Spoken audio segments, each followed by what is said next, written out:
Kalau ngelihat dari gelagatnya, Kang Masno ini pasti lagi patah hati. Iya, biasanya begitu. Emang buat laki-laki jadi berantakan, galau, usut. Umumnya masalah cinta, masalah perempuan. Kapan-kapan Mang Oding rapin rambut Kang Masno. Jenggotnya dicukur supaya kelihatan seger.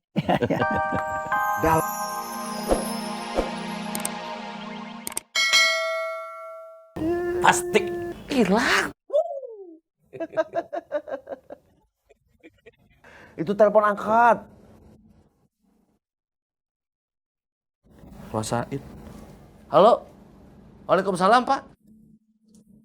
Iya, iya. Waalaikumsalam. Rasain sama Aceng jemput anak-anak naik angkot.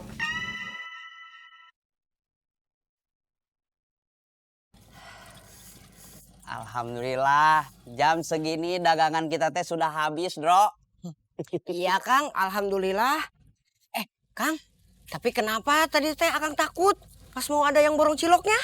Saya teh pernah ditipu orang, Bro. Katanya mau borong cilok. Saya layanin, pas ciloknya sudah dikasih. Orangnya kabur gak bayar, Bro.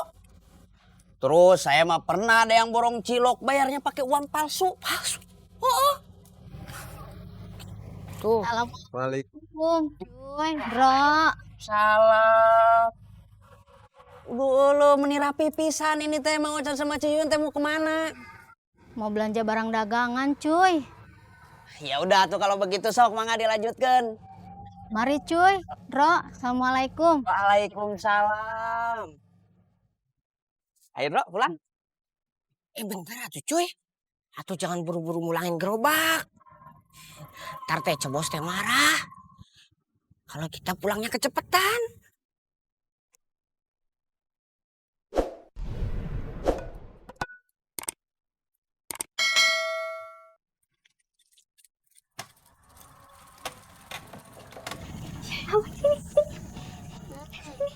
Sini mainnya. Sini main. Kang Dadang dihukum sama Wasain. Dihukum kenapa, Pin? Katanya sih gara-gara Kang Dadang selingkuh, Pon. Yang bener kamu, Pin. Ya tuh, Pon. Pipin, Popon. Gak baik ngomongin orang. Maaf, Bu Yola. Maaf, Bu Yola. Iya. Bu Yola udah denger kabar belum? Kabar apa, Pin? Pak Kades katanya mau ngasih bibit gratis sama warga Ciraos, Bu. Wah, alhamdulillah. Bagus itu. Saya juga mau membantu. Kamu dengar dari siapa, Pin? Dari Pak Ustadz Kemet, Bu Yola. Pak Ustadz Kemet cerita sama Wasaum dan Kang Kusoy.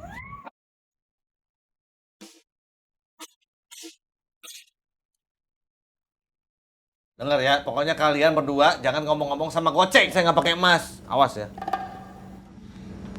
Mulut-mulut kita yang terserah sama kita mau ngomong apa enggaknya. Iya, Kum. Bukan begitu. Maksud saya supaya kalian tidak melakukan perbuatan fitnah. Siapa yang fitnah? Ini fakta. Memangnya yang benar kayak bagaimana sih? Saya ceritain ya sejujur-jujurnya nih ya. Emas saya itu sebetulnya masih ada di rumah, disimpan di rumah. Cuman, kalau saya ceritain mungkin kalian tidak akan percaya masalahnya.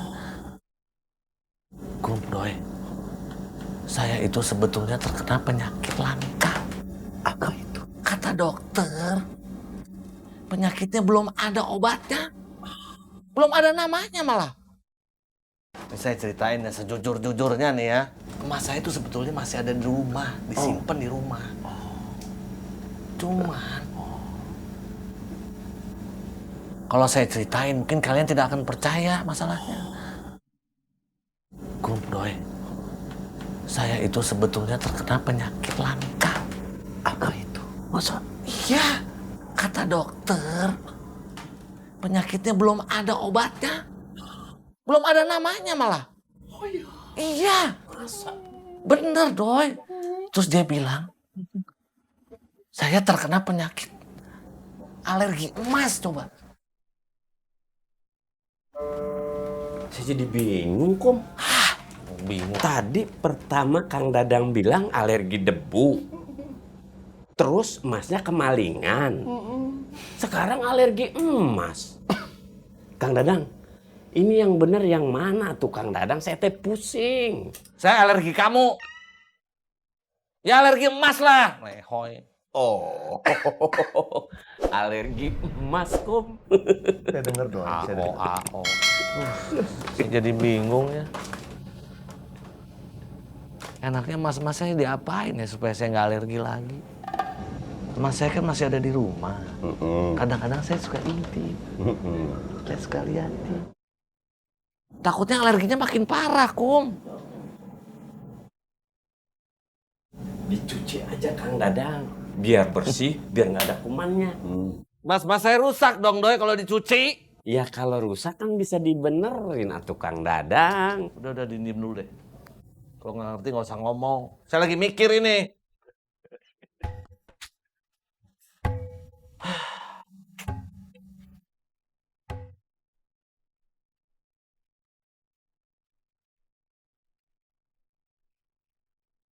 Apa nih? Apa nih? Saya tahu. Gimana kalau emas saya titipin sama Wasain. Ya kan? Kan dibawa pergi tuh ke Cibulan. Jadi kan saya nggak lihat lagi.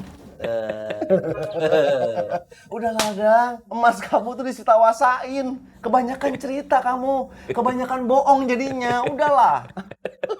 Itu kamu yang ngomong ya, bukan saya yang ngomong loh. Pokoknya jangan bilang-bilang goceng, awas. Ngancem, Kom. Mulut-mulut kita. Iya. Terserah kita. Terima kasih Pak Mustaqim. Saya senang kalau Bu Yoyo mau membantu. Sama-sama Pak Kades. Tapi sebaiknya kalau boleh saya sarankan, Pak Kades juga bisa menyediakan alat-alat tani untuk membantu warga. Karena kita tahu bahwa warga asli Cibarangkok itu bukan asli tani, Pak Kades. Dan mereka juga pasti tidak memiliki alat-alat untuk bertani. Butuh biaya cukup besar kalau begitu Pak Mustaqim. Warga Ciraos kan banyak.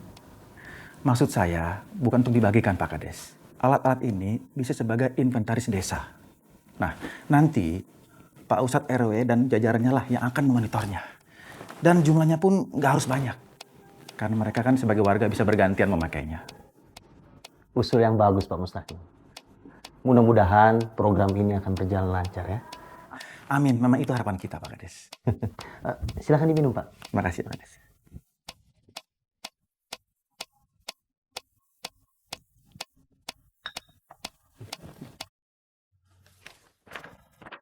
Assalamualaikum. Waalaikumsalam.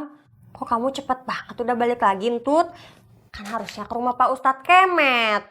Udah Encut, aku cuma disuruh sama Opus buat catat data-data warga yang mau ikutan programnya Pak Kades. Wah. Encut, momsnya kok mana? Ke kantor pusat. Duduk Encut. Aduh. Kenapa sih, Tut? Encut, aku ngerasa ada yang aneh sama momsnya aku. Aneh gimana maksudnya? Kayaknya momsnya aku itu gak tertarik deh sama pemberdayaan TKW. Kamu salah. Justru Ciyoyo itu ngedukung banget, Entut. Ciyoyo kan selalu perhatian sama para TKW-nya. Tapi kali ini beda Encut. Aku itu bisa ngerasain. Pokoknya beda, moms lain pokoknya. Ini namanya kamu sok tahu. Bukan yang sok tahu Encut, tapi aku ini anaknya momsnya aku. Jadi aku itu bisa ngerasain kalau momsnya aku itu lagi aneh atau ada apa-apa gitu Encut.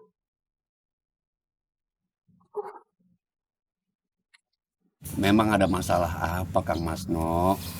Kok mau pulang kampung malu? Pasti masalah perempuan ya. Aku tak permisi dulu Kang Uding. Kang Apip. Mari, Assalamualaikum. Waalaikumsalam. Bang Uding, kalau ngelihat dari gelagatnya, Kang Masno ini pasti lagi patah hati. Iya, biasanya begitu. Emang buat laki-laki jadi berantakan, galau, usut. Umumnya masalah cinta, masalah perempuan. Kapan-kapan Mang Oding rapin rambut Kang Masno. Jenggotnya dicukur supaya kelihatan seger.